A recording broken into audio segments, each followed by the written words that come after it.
बोलिए संतोषी माता की जय।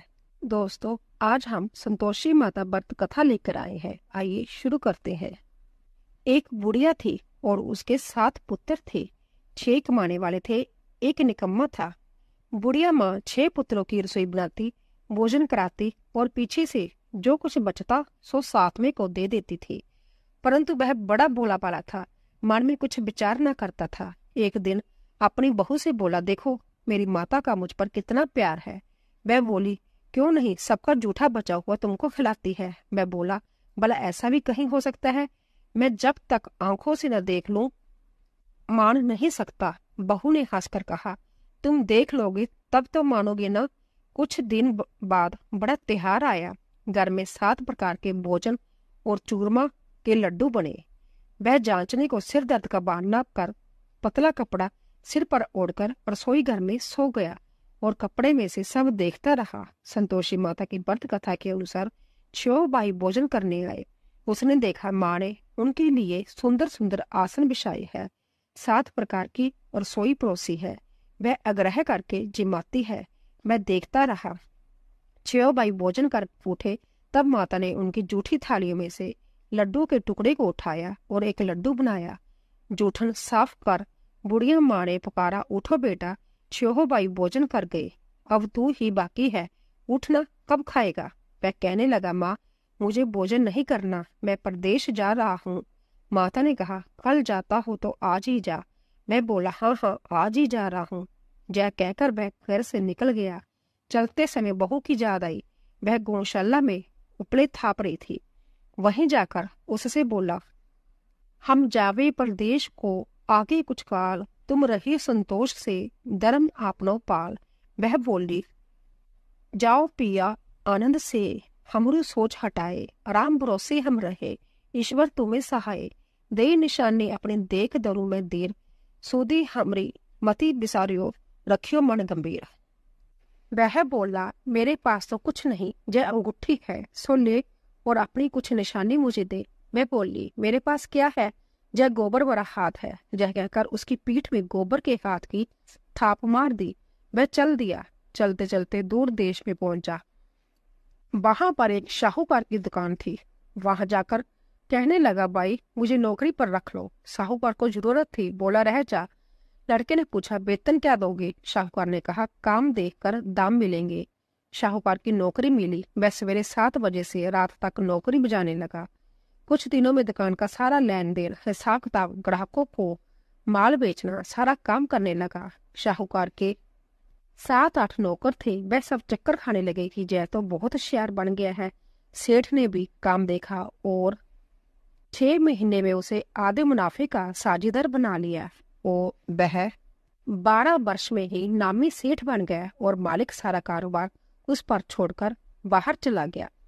संतोषी माता व्रत कथा के अनुसार अब बहू पर क्या बीती सो सुनो। सास ससुर उसे दुख देने लगे। सारी गृहस्थी का काम करके उसे लकड़ी लेने जंगल में बेच दे। इस बीच घर की रोटियां के आटे से जो भूसी निकलती उसकी रोटी बनाकर रख दी जाती और फूटे नारियल के खोपरे में पानी। इस तरह दिन बीतते रहे। एक दिन वह लकड़ी लेने जा रही थी कि रास्ते में बहुत सी स्त्रियां संतोषी माता का व्रत करती दिखाई दी।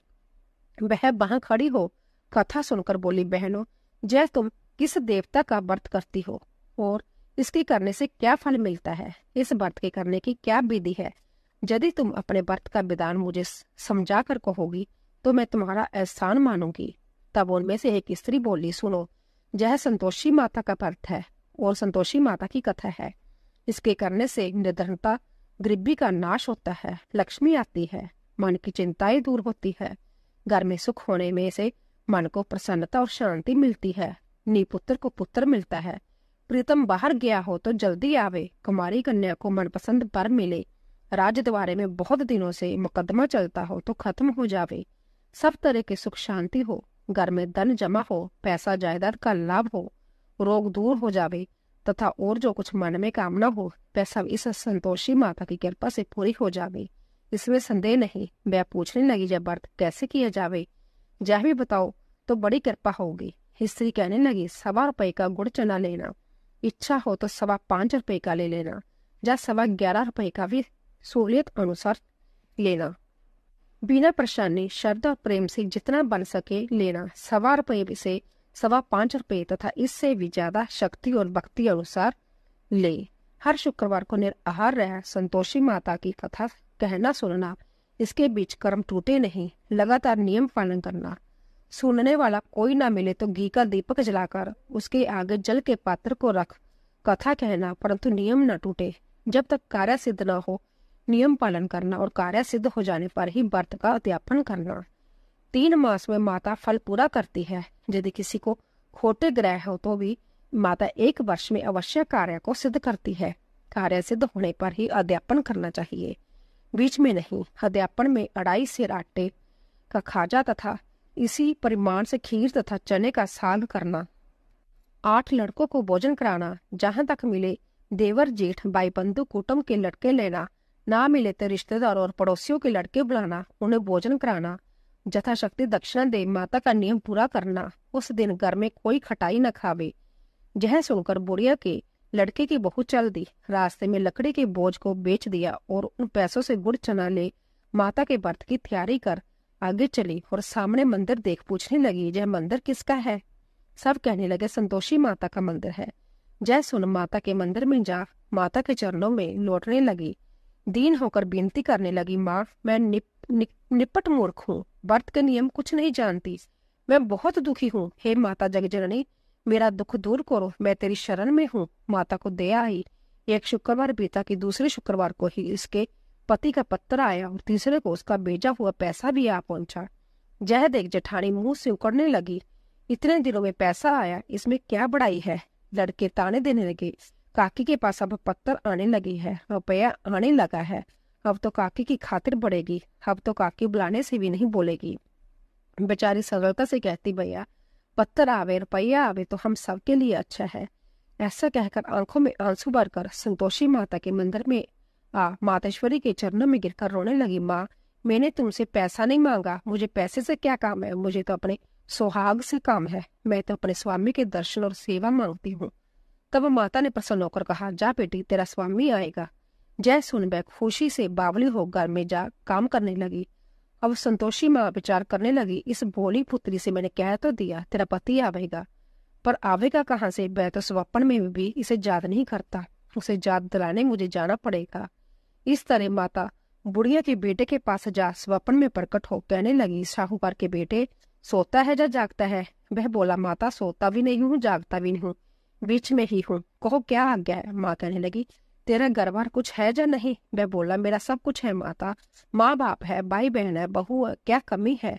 माँ बोली, बोले पुत्र तेरी स्त्री घोर कष्ट उठा रही है, माँ बाप उसे दुख दे रहे हैं, वह तेरे लिए तरस रही है, तू उसकी सुधि ले।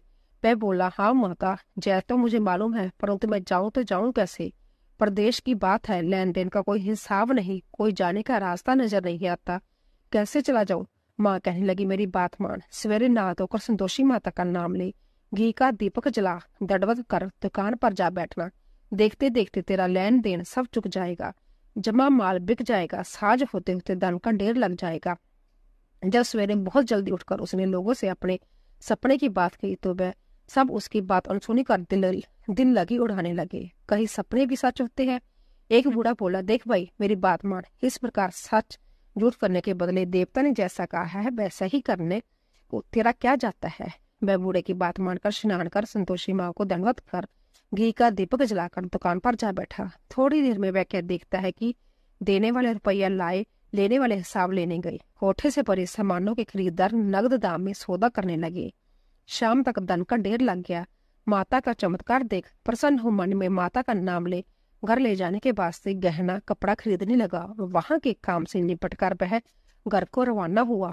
वहां बहू बेचारी जंगल में लकड़ी लेने जाती है, लौटते वक्त माँ के मंदिर पर विश्राम करती है। वह तो उसका रोजाना रुकने का स्थान था। दूर से धूल उड़ती देखकर वह माता से पूछती है, माता यह धूल कैसी उड़ रही है? माँ कहती है, पुत्री तेरा पति आ रहा है, अब तू ऐसा कर लकड़ियों के 3 बोझ बना ले, एक नदी किनारे रख, दूसरा मेरे मंदिर पर और तीसरा अपने सिर पर रख। तेरे पति को लकड़ी का गट्ठा देकर मोह पैदा हो गया, वह वहां रुकेगा, नाश्ता पानी बना खाकर माँ से मिलने जाएगा। तब तू लकड़ियों का बोझ उठाकर घर जाना और बीच चौक में गट्ठा डालकर 3 आवाजें जोर से लगाना। लो सासू जी, लकड़ियों का गट्ठा लो, भूसी की रोटी दो और नारियल के खोपरे में पानी दो, आज कौन मेहमान आया है। माँ की बात सुनकर बहू बहुत अच्छा माता कहकर प्रसन्न हो लकड़ियों के 3 गट्ठे ले आई। एक नदी तट पर एक माता के मंदिर पर रखा। इतने में ही एक मुसाफिर आ पहुंचा। सूखी लकड़ी देखकर उसकी इच्छा हुई कि अब यहीं विश्राम करे और भोजन बनाकर खावे। इस प्रकार भोजन बना विश्राम कर वह गांव को गया। सबसे प्रेम से मिला। उसी समय बहू सिर पर लकड़ी का गट्ठा लिए आती है। लकड़ी का भारी बोझ आंगन में डाल जोर से 3 आवाज देती है, लो सासू जी, लकड़ी का गट्ठा, भूसी की रोटी दो, नारियल के खोपरे में पानी दो, आज कौन मेहमान आया है। जय सुनकर सांस बाहर आ अपने दिए हुए कष्टों को बढ़ाते हुए कहती है, बहू ऐसा क्यों कहती है, तेरा मालिक ही तो आया है। आ बैठ, मीठा भात खा, भोजन कर, कपड़े गहने पहन। इतने में आवाज सुन उसका स्वामी बाहर आता है और अंगूठी देख व्याकुल हो जाता है। माँ से पूछता है, माँ जी कौन है। माँ कहती है, बेटा जो तेरी बहू है, आज 12 वर्ष हो गए हैं, तू जब से गया है तब से सारे गांव में जानवर की तरह भटकती फिरती है, कामकाज घर का कुछ करती ही नहीं, 4 समय आकर खा जाती है। अब तुझे देखकर भूसी की रोटी और नारियल के खोपरे में पानी मांगती है। लज्जित हो बोला, ठीक है माँ, मैंने इसे भी देखा है और तुम्हें भी देखा है, अब मुझे दूसरे घर की चाबी दो तो मैं उसमें रहूं। तब माँ बोली, ठीक है बेटा, तेरी जैसी मर्जी, कहकर चाबी का गुच्छा पटक दिया। उसने चाबी ले दूसरे कमरे में जो तीसरी मंजिल के ऊपर था खोलकर सारा सामान जमाया। एक दिन में ही वहां राजा के महल जैसा ठाट बाट बन गया। अब क्या था, वह दोनों सुखपूर्वक रहने लगे। इतने में अगला शुक्रवार आया। बहू ने अपने पति से कहा कि मुझे माता का अध्यापन करना है। पति बोला, बहुत अच्छा, खुशी से करो। वह तुरंत ही अध्यापन की तैयारी करने लगी। जेठ ने लड़कों को भोजन कराने के लिए कहने लगी। उसने मंजूर किया, परंतु पीछे जेठानी अपने बच्चों को सिखलाती है, देखो रे, भोजन के समय सब लोग खटाई मांगना, जिससे उसका अध्यापन पूरा न हो। लड़के जीवने आए, खीर पेट भरकर खाई, परंतु ज्यादा आते कहने लगे, हमें कुछ खटाई दो, खीर खाना हमें बाता नहीं, देखकर अरुचि होती है। बहू कहने लगी, खटाई किसी को नहीं दी जाएगी, जय तो संतोषी माता का प्रसाद है। लड़के तुरंत उठ खड़े हुए, बोले, पैसा लाओ। बोले, बहू कुछ जानती नहीं थी, सो उन्हें पैसे दे दिए। लड़के उसी समय जा करके इमली ला खाने लगे। जय देखकर बहू पर माताजी ने कोप किया। राजा के दूत उसके पति को पकड़कर ले गए। जेठ जेठानी मनमाने खोटे वचन कहने लगे, लूट लूट कर धन इकट्ठा कर लाया था, सो राजा के दूत पकड़ कर ले गए। अब सब मालूम पड़ जाएगा जब जेल की हवा खाएगा। बहू से जब वचन सहन नहीं हुए, रोते रोते माता के मंदिर में गई। हे माता, तुमने ये क्या किया, हंसाकर अब क्यों रुलाने लगी। माता बोली, पुत्री, तूने अध्यापन करके मेरा व्रत भंग किया है, इतनी जल्दी सब बातें बुला दी। वह कहने लगी, माता भूली तो नहीं हूँ, ना कुछ अपराध किया है, मुझे तो लड़कों ने भूल में डाल दिया, मैंने भूल से उन्हें पैसे दे दिए, मुझे क्षमा कर दो माँ। माँ बोली, ऐसी भी कहीं भूल होती है। वह बोली, माँ मुझे माफ कर दो, मैं फिर तुम्हारा अध्यापन करूंगी। माँ बोली, अब भूल मत करना। मैं बोली, अब ना होगी माँ, अब बतलाओ वह कैसे आवेंगे। माँ बोली, जा पुत्री, तेरा पति तुझे रास्ते में ही आता मिलेगा। मैं घर को चली गई, राह में पति आता मिला। उसने पूछा, तुम कहाँ गए थे। तब वह कहने लगा, इतना धन कमाया है, उसका कर राजा ने मांगा था, मैं भरने गया था। वह प्रसन्न हो बोली, भला हुआ, अब घर चलो। कुछ दिन बाद फिर शुक्रवार आया। वह बोली, मुझे माता का अध्यापन करना है। पति ने कहा, करो। वह फिर जेठ के लड़कों से भोजन को कहने गई। जेठानी ने तो 1-2 बातें सुनाई और लड़कों को सिखा दिया कि तुम पहले ही खटाई मांगना। लड़के कहने लगे, हमें खीर खाना नहीं बाता, जो बिगड़ता है कुछ खटाई खाने को देना। वह बोली, खटाई खाने को नहीं मिलेगी, आना है तो आओ। वह ब्राह्मणों के लड़कों को लाकर भोजन कराने लगी। यथाशक्ति दक्षिणा की जगह एक एक फल उन्हें दिया। इससे संतोषी माता प्रसन्न हुई। माता की कृपा होते ही 9वें मास उसके चंद्रमा के समान सुंदर पुत्र प्राप्त हुआ। पुत्र को लेकर प्रतिदिन माता जी के मंदिर में जाने लगी।